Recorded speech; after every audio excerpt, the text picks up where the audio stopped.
Now, it's not just Australia that's being changed, and not always in a safe way, by mass immigration and multiculturalism. So that we, for instance, had more Palestinian flags than Australian ones in some of our cities, even on Australia Day. It's even more dramatic in Europe. You take Britain. The changes in parts of London, for instance, where Redbridge Council has started with a Muslim call to prayer. Please remain standing for prayers.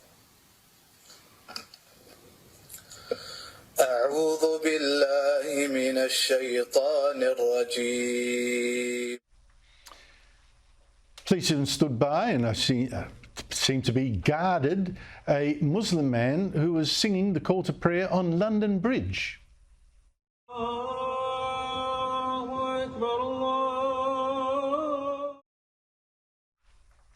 Yet, in contrast, you check what happened when this busker tried to sing her Christian songs in the street. This is the busker. I know your love flows like a river. And this is the police volunteer, herself an immigrant from Eastern Europe, who told her to stop with this sinful church singing.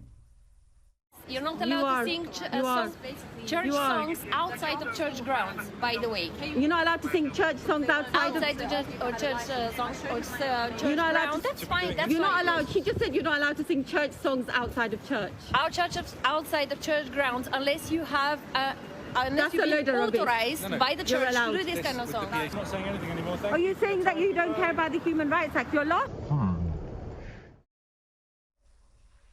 Well, joining me from London is Patrick Christys, presenter, star presenter even at GB News. Patrick, always great to catch up with you. You can't sing Christian songs now outside church grounds. That's obviously wrong.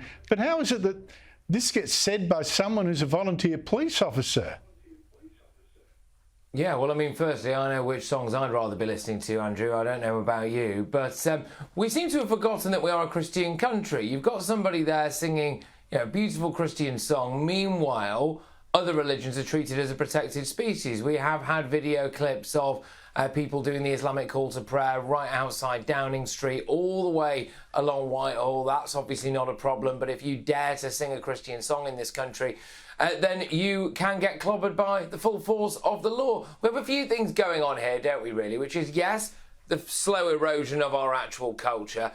Police officers as well. We've lowered the barrier to entry to be a police officer, and I think that really does show. The fact that it doesn't seem to matter anymore in this nation that you can essentially batter Christianity, that to me indicates the slow colonisation of Britain which is taking place. And I look forward to the shocked look on that police officer's face when she attends a Robbie Williams concert and hears everyone belting out Angels. Mate, but I tell you, immigration is changing Britain so fast at the moment.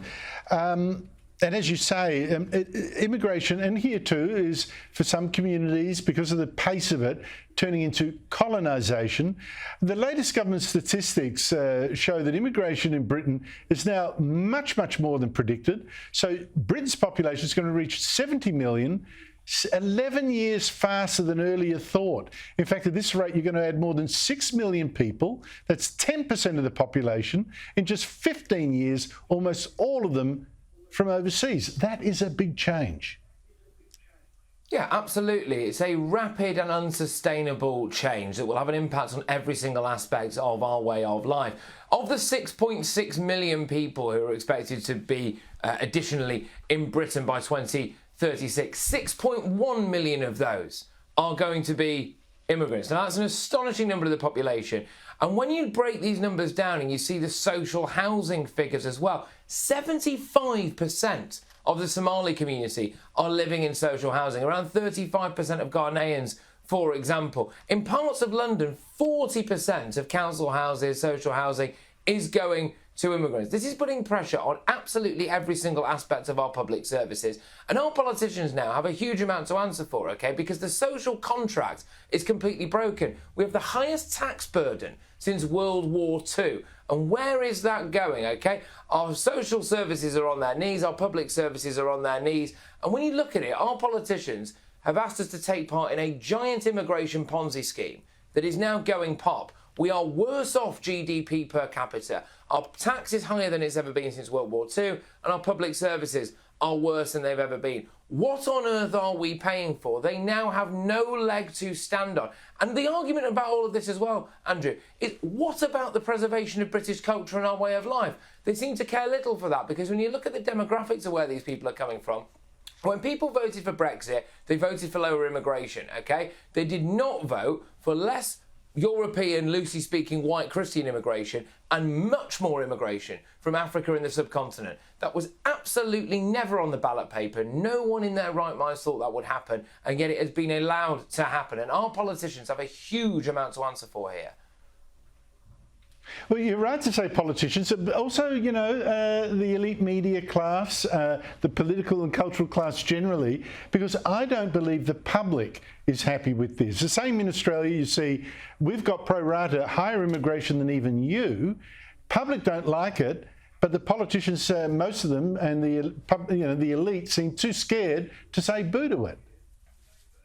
Yeah, and the best solution to this now, for my money, is to have a referendum on it. Now, I know that might seem ridiculous, but hear me out, because politicians and our media class and economists, etc., and a lot of people in the woke academia have absolutely been suckling at the teat of the idea that mass immigration can only be a good thing. They feel too scared to want to clamp down on that, and they don't think that people would actually really want it. Well, put it to a public vote, and that would give our politicians the mandate to reduce net migration drastically.